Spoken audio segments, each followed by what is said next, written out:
السلام علیکم دوستو، ایک لڑکے قصہ لکھتے ہیں کہ میں نے گھر کی صفائی کی۔ اسی دوران بھائی نے فون کیا کہ میں بیوی بچوں میں تمہاری ملاقات کے لیے آ رہا ہوں۔ کہتے ہیں کہ میں باورچی خانہ چلی گئی تاکہ ان کے لیے جلدی میں کچھ تیار کر سکوں، پر گھر میں صرف 2-3 آم ہی پڑے تھے۔ جلدی میں 2 گلاس جوس تیار کر لی۔ جب وہ آئی تو بھائی کے ساتھ اس کی ساس بھی تھی، جو کہ اس سے پہلے کبھی بھی نہیں آئی تھی۔ تو میں نے 2 گلاس جوس ماں اور بیٹی کے سامنے رکھ دی اور پانی کا گلاس بھائی کے سامنے رکھ کر کہا کہ مجھے معلوم ہے کہ آپ کو 7 اپ پسند ہے۔ دوستو، بھائی نے جیسے ہی گلاس منہ سے لگایا تو سمجھ گیا کہ یہ تو پانی ہے۔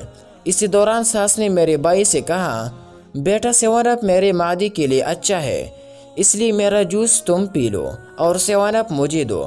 یہاں پر میرے اوسان خطا ہوئی، سخت شرمندگی ہوئی کہ میری چالاکی رسوا ہو گئی، پر اللہ میرا بھائی سلامت رکھے۔ بھائی نے اپنی ساس سے کہا، اس گلاس سے تو میں نے کافی 7 اپ پی لیا ہے، اب کے لیے میں فریج سے بوتل لاتا ہوں۔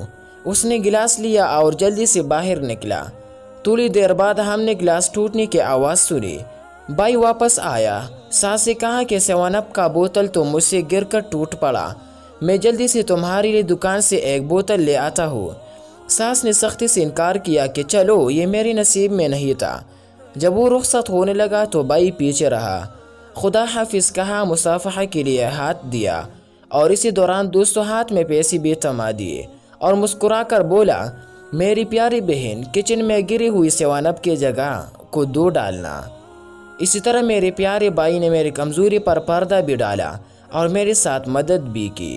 اسی وجہ سے اللہ قرآن میں فرماتا ہے، سَنَشُدُّ عَضُدَكَ بِأَخِيكَ، ہم تیری بھائی کے ساتھ تیرا بازو مضبوط کریں گے۔